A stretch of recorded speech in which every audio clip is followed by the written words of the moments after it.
ये दोनों दुर्लभ हैं, ये जल्दी किसी को प्राप्त नहीं होती।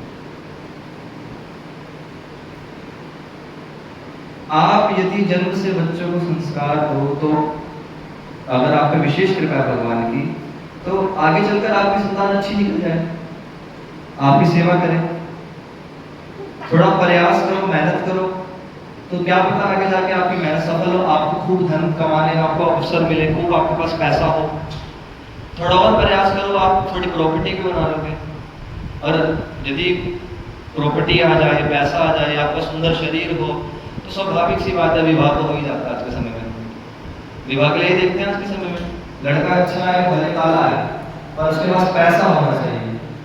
हमारी पुत्री, हमारा जो बेसिकली माताओं के लिए यही होता है कि हमारी जो कन्या है वो सुखी रहे करनी चाहिए। भले व्यक्ति कितना मर्जी पाप करता हो, पर उसके पास पैसा है तो उसके अपनी लड़की वहां भी आ रही है। ये सच्चाई है आजकल, इससे मुंह नहीं फेर सकता कोई, ये सच्चाई है ना। तो हम ये नहीं देखें उस समय व्यक्ति कैसा है, परंतु जीव जितना मर्जी प्रयास कर ले, पर जब तक भगवान की उस पर कृपा नहीं होगी, तब तक उसे भगवान के भक्तों का संग और भगवान की कथा प्राप्त नहीं हो सकती। अपने पुरुषार्थ के बल पर व्यक्ति संसार की वस्तुओं को प्राप्त कर सकता है, परंतु जब तक भगवान की और भगवान के भक्तों की कृपा नहीं होगी जीव पर, तब तक उसे भगवान के प्रेम को प्राप्त करना असंभव है, उसके असंभव।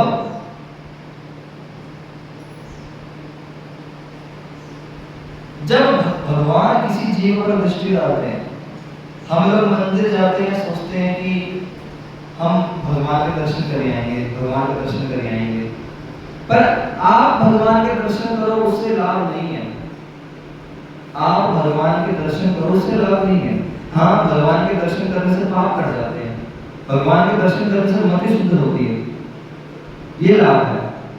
परंतु लाभ किसमें है कि भगवान को व्याकुलता हो कि मेरा भक्त कितने दिन हो गए मंदिर नहीं आया, मेरी इच्छा है मेरे भक्त को देखने की। जब ऐसी व्याकुलता भगवान को हो, उस चीज का लाभ है कि भगवान को, अभी आप तड़प रहे हो भगवान के दर्शन करने के लिए, पर जब भगवान के प्रति प्रेम प्राप्त हो जाएगा ना, तब भगवान तड़पेंगे कि मेरा भक्त कहाँ है, मेरा वो प्रेमी कहाँ है। अरे वो मैया कितने दिन हो गए आई नहीं मेरे दर्शन करने, कहाँ है वो मैया, उसका पता कराओ जाके। इतिहास खोलोगे, पुराण खोलोगे, शास्त्र खोलोगे, तो आपको ऐसे इस प्रकार के कई प्रमाण मिलेंगे, कई प्रमाण। भगवान अपना मंदिर छोड़कर अपने भक्त के पास भक्त के लिए चले जाते हैं, मंदिर छोड़कर।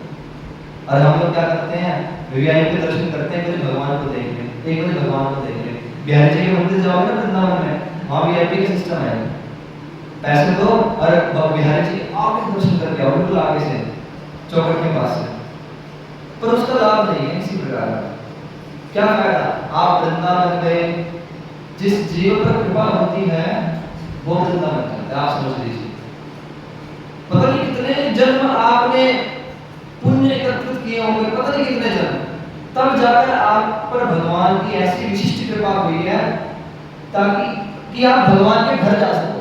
वृंदावन क्या भगवान घर है, पता नहीं कितने जन्म हो गए। परंतु व्यक्ति इस चीज को सोचते नहीं, इस बारे में वृंदावन जाएंगे, वहां अच्छा एसी रूम लेंगे, बढ़िया होटल में खाएंगे, जितने गंदे हो सकते उतने गंदे काम भी करेंगे वहां पे वृंदावन।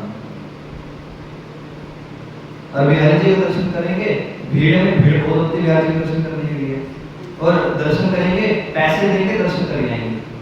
और उसका क्या लाभ, क्या लाभ, उसका कोई लाभ नहीं। लाभ उस वस्तु का है, उस चीज का है।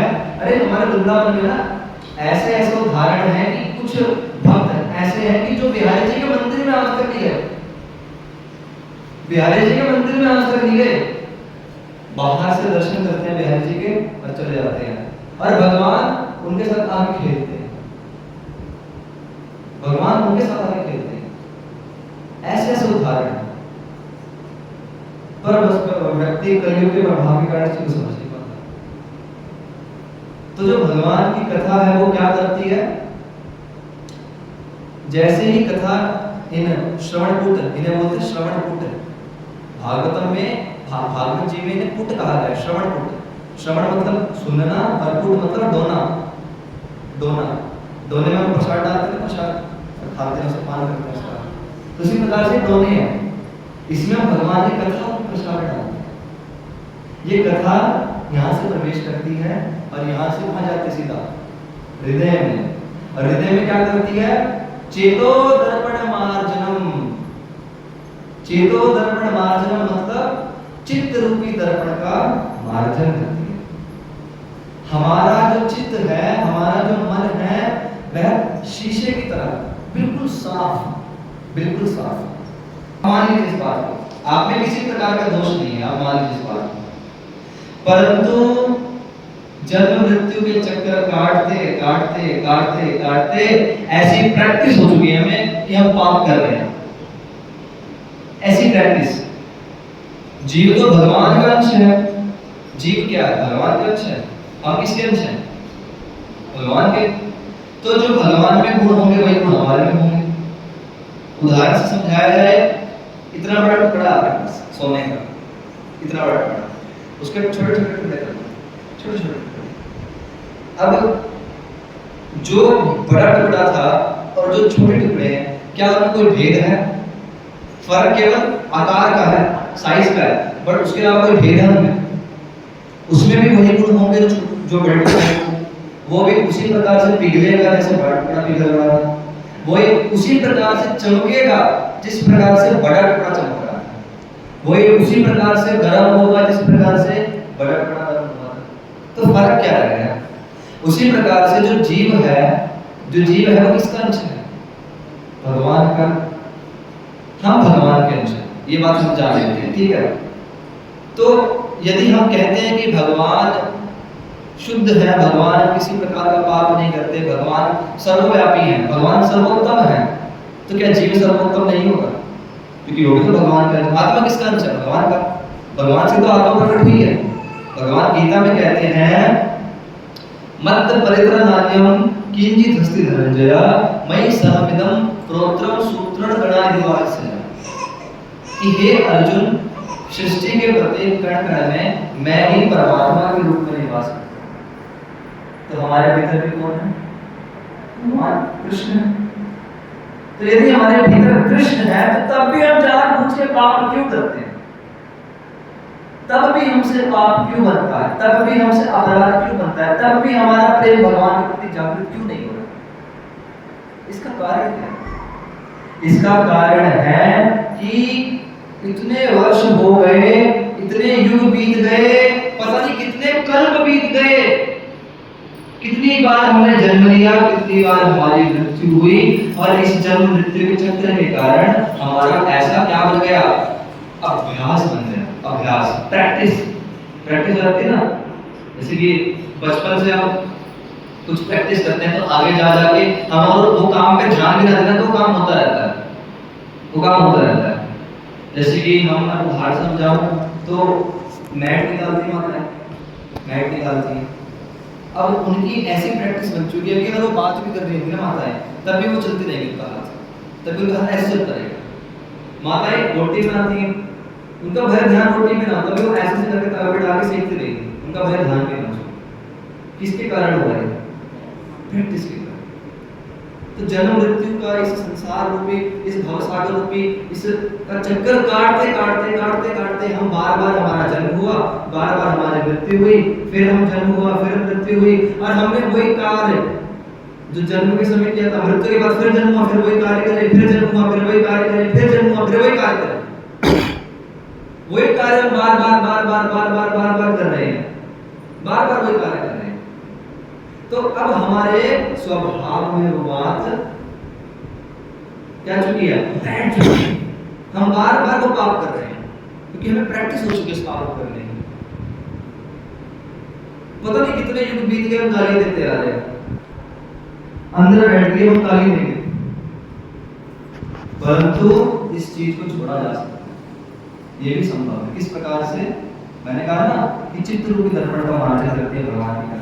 हमारा जो हृदय है उस दर्पण के समान जो बिल्कुल साफ है, हमारा जो मन है शीशे की तरह साफ है, परंतु जन्म मृत्यु के चक्कर के काटने के बार बार क्या हुआ, हमारा ऐसा अभ्यास बन गया और कलयुग के प्रभाव के कारण उस शीशे के ऊपर क्या जम गई, धूल जम गई।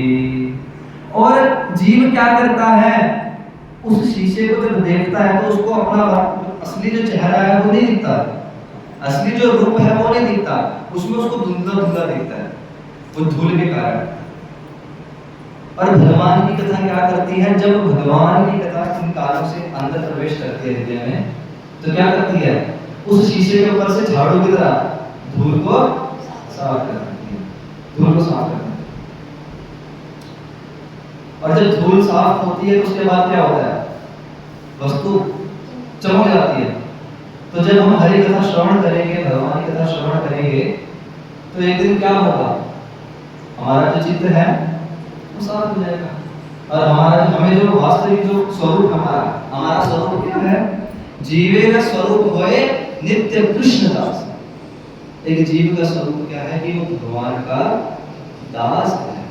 और दास का स्वभाव क्या होता है, दास का स्वभाव होता है कि अपने स्वामी की प्रसन्नता के लिए कार्य करे। वो अपने मन से कुछ नहीं करता, जो उसके स्वामी ने आज्ञा दी है उस आज्ञा को पूरा करता है। एज इट इज, जैसी आज्ञा प्रदान की गई वैसी आज्ञा को पूरा करेगा। तो जो जीव है उसका स्वभाव क्या है, भगवान का नित्य दास है। परंतु कुछ कारणवश इस चीज को हम भूल बैठे हैं, कुछ कारण से। आप सभी भगवान के दास हो, आप सभी अच्छे, आप सभी भक्त हो भगवान के, इस चीज में कोई दो राय नहीं। जितने व्यक्ति यहाँ बैठे हैं सभी भगवान के भक्त, परंतु पूर्व जन्मों में कुछ ऐसे कारण बने जिनके कारण उनको क्या हुआ, उनकी जो मति है वो थोड़ी सी भ्रष्ट हो गई। आपकी गलती नहीं है, ये कलयुग का प्रभाव है और कुछ कारण ऐसे बने उनकी मति भ्रष्ट हो गई, परंतु इस चीज को सुधारा जा सकता है यदि जीव यह स्वीकार कर ले कि वह भगवान का दास है और आज से मैं केवल भगवान की प्रसन्नता के लिए कार्य करूंगा, तो वह इस चीज को सुधार सकता है। इसके अलावा कोई और साधन नहीं। यदि जीव भगवान के शरणागत हो जाए पूर्ण रूप से कि हे प्रभु आज से सिर्फ आप मेरे हो और मैं आपका हूं, और जो कार्य आपने जो सौंपा है, जो आपने मुझे कार्य प्रदान किया है, मैं केवल आपकी प्रसन्नता के लिए करूंगा, तो इस चीज को सुधारा जा सकता है। अब कई लोग प्रश्न करेंगे कि हम तो ग्रस्त हैं, हमारे तो बाल बच्चे हैं, हम किस प्रकार से किस चीज को स्वीकार कर सकते हैं। तो आपके तो केवल एक पति है, द्रौपदी के तो 5 पति थे, उसने भी इस चीज को स्वीकार किया। ये कोई ज्यादा लॉजिक वाली बात नहीं है, सिंपल बात है। मैं आपसे कोई शास्त्रीय बात नहीं कर रहा, अभी मैं कोई ज्यादा श्लोक बोल रहा हूँ, सिंपल बात कर रहा हूँ। आपने कुछ नहीं करना, गीता में भगवान कहते हैं कुछ नहीं करना कि हे अर्जुन, हे कुंतीपुत्र, तुम जो कुछ कर रहे हो, जिस प्रकार से कर रहे हो, जो भी दान दे रहे हो, जो भी क्रिया कर रहे हो, उसको मुझे अर्पित करते रहो, मुझे अर्पित करते रहो, तो आपको भगवान के प्रति प्रेम प्राप्त हो जाएगा। ये करना किस प्रकार से, नारद मुनि एक बार घूमते घूमते घूमते घूमते कहाँ पहुंच गए, ब्रजमंडल में। कहाँ पहुंच गए, ब्रजमंडल। अब नारद मुनि का स्वभाव है, नारद मुनि कौन है, भगवान के भक्त, और वो क्या करते हैं, तीनों लोकों में 14 भुवनों में नित्य भगवान के नामों का कीर्तन करते हुए इधर उधर प्रचार करते घूमते रहते हैं, हर किसी को भगवान के नाम की महिमा सुनाते हैं। तो एक दिन वैसे घूमते घूमते घूमते घूमते कहाँ पहुंच गए, ब्रजमंडल पहुंच गए।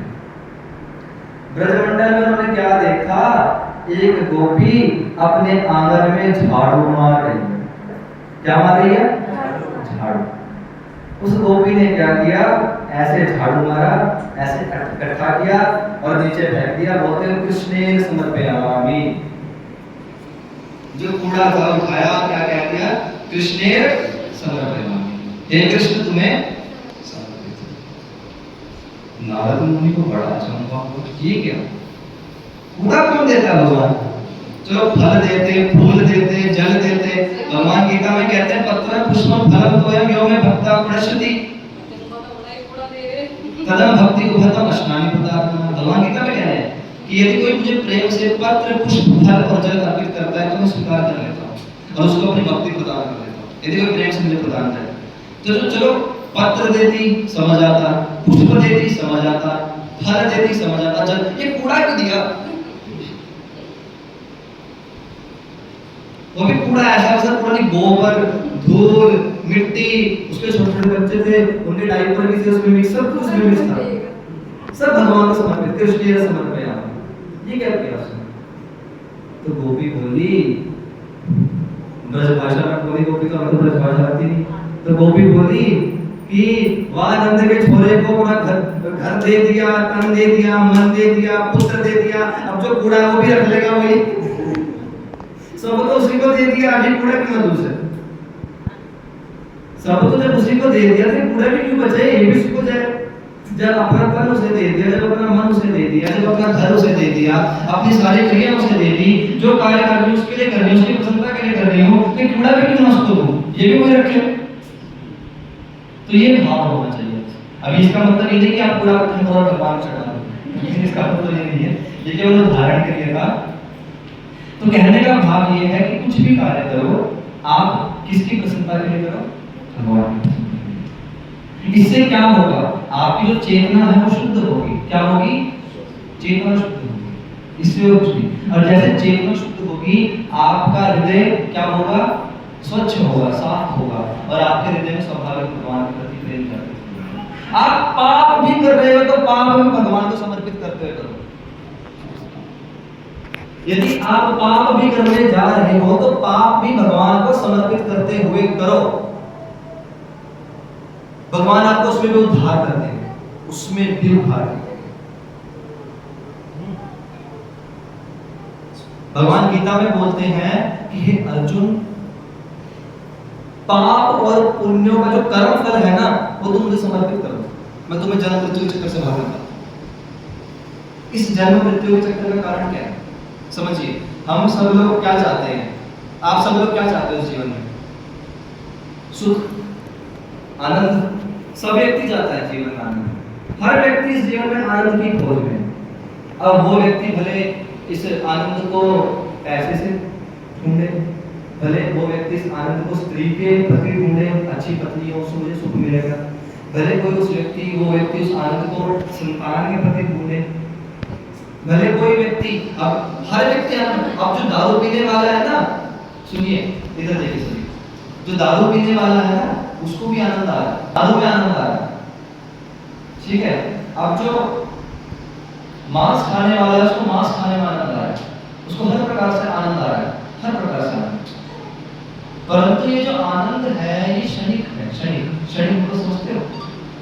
ये कुछ समय के लिए आनंद मिलेगा और उसके बाद दारू पीने वाले का नशा बढ़ता रहता है। जब तक दारू है, जब तक दारू चढ़ी हुई है, नशा रहेगा तब तक उसे आनंद मिलेगा। और जैसे नशा उतरा फिर वही, फिर से दारू पीनी पड़ेगी, फिर से दारू पीनी पड़ेगी। मांस खाने वाले को तब तक आनंद आएगा जब तक वो मांस खाएगा, जब तक मांस मुख में है, जैसे ही मुख से नीचे उतरा उसका आनंद खत्म, फिर दूसरा मांस टुकड़ा उठाएगा, उसको खाएगा, वो अंदर गया। ऐसे मांस खत्म हो जाएगा, उसका आनंद भी। कामी पुरुष को आनंद कब आएगा? कामी पुरुष को जब वो शारीरिक क्रिया में लिप्त होगा, संसारिक क्रिया में लिप्त होगा। जब तक संसारिक क्रिया में तब तक उसे सुख मिल रहा है, पर जब संसारिक क्रिया से बाहर निकला उसको सुख। तो जो आनंद है हर व्यक्ति आनंद की खोज कर रहा है संसार में, पर ये जो आनंद है ये क्षणिक है। ये जो आनंद है क्या है? क्षणिक। मैंने बताया ना कि हमारा स्वभाव कैसा है? भगवान जैसा, भगवान जैसा स्वभाव है, क्योंकि हम किसके अंश हैं? भगवान के। तो भगवान का जो स्वभाव, भगवान का जो रूप है वो सत चित्त आनंद से बना हुआ है। किससे? सत चित्त आनंद से। तो आनंद आ रहा है, भगवान भी आनंद लेते हैं, तो हमारे अंदर भी स्वाभाविक सी बात है ये गुण आए नहीं आएगा। कहते हैं बाप वाले गुण आगे बेटे हैं, कहते हैं ना किसके बाप दादा में कौन से जिसमें भी गुण आ गए। तो हमारे दादा पिता कौन है? पिता मत्स्य जंतो माता धाता पितामह, भगवान गीता में बोल रहे हैं 9वें अध्याय में हे अर्जुन, पिता भी मैं हूँ, माता भी हूँ, पिता भी मैं हूँ, माता और पिता माँ भी मैं हूँ, दादा भी मैं ही सब कुछ मैं हूँ, क्योंकि जीव मेरा ही अंश है। हरे राम राम राम हरे हरे, हरि बोल। बहुत बहुत धन्यवाद आप सभी का। आपने अपना बहुत बहुमूल्य समय, जिस समय में आप निंदा कर सकते थे, जिस समय में आप बहुत बहुत विशेष कार्य चुगली कर सकते थे, जिस समय आप बहुत विशेष तरह अपने पति से लड़ सकते थे, वो आपने अपना विशेष समय, जिसमें आप सो सकते थे, अपनी बहन से किसी की चुगली कर सकते थे, वो आपने अपना समय भगवान की सेवा में दिया। आपका बहुत बहुत धन्यवाद। आप सभी भगवान के विशेष भक्त को कि आपने अपना विशेष समय दिया, और भगवान की आप पर बहुत विशेष कृपा है। ये तो हम तो सब भक्तों को कहते हैं कि आइए कार्यक्रम में आइए, महीने में 2 बार होता है, बस 15 दिन में 1 बार, तो आप आइए। पर जो सर जिसके मन में भाव है भगवान के प्रति, जो सही में अपना कल्याण चाहता है, वो आता है। क्योंकि हम कुछ नई चीज़ दे रहे हैं, हम कोई नया टोना टोटका नहीं बता रहे आपको, ये करो ये हो जाएगा। हम केवल आपको बेसिक बात बता रहे हैं, ना आपका खर्चा लग रहा है, ना कोई रुपया लग रहा है, और कोई अच्छा समय निकालने की जरूरत नहीं है। बस कुछ नहीं करना, सदैव क्या करना है, भगवान के नामों का चिंतन करना, भगवान का चिंतन करना, भगवान का जप करना, इसके अलावा कुछ सदैव भगवान आपको कृपा करेंगे। इसी साल को खत्म हो जाएगा, भगवान रक्षा कर देंगे आपकी। भगवान जब देखेंगे कि मेरा भक्त इतने कष्ट में है, तो भगवान स्वभाव आपसे रक्षा करेंगे। तभी तो भगवान हरे हरे हरे राम हरे राम राम राम हरे हरे।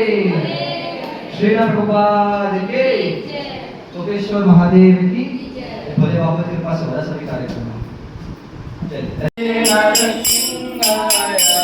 प्रहलाद लाड लाई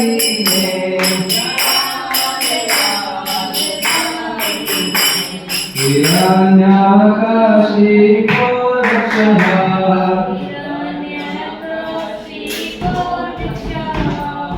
शिलटंकार काला रे, त्रिकोण सिंहा परिकोण सिंहा,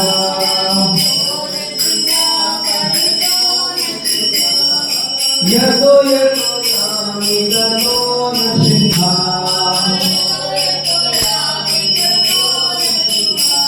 परे नृसिंहा निकरे नृसिंहा,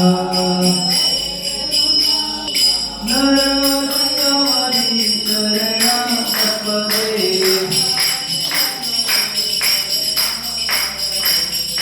अवतार कमल अद्भुत सिंगारिता हिरण्यकशिपु करुणा केशव देवा हर हरि रूपा जगदीश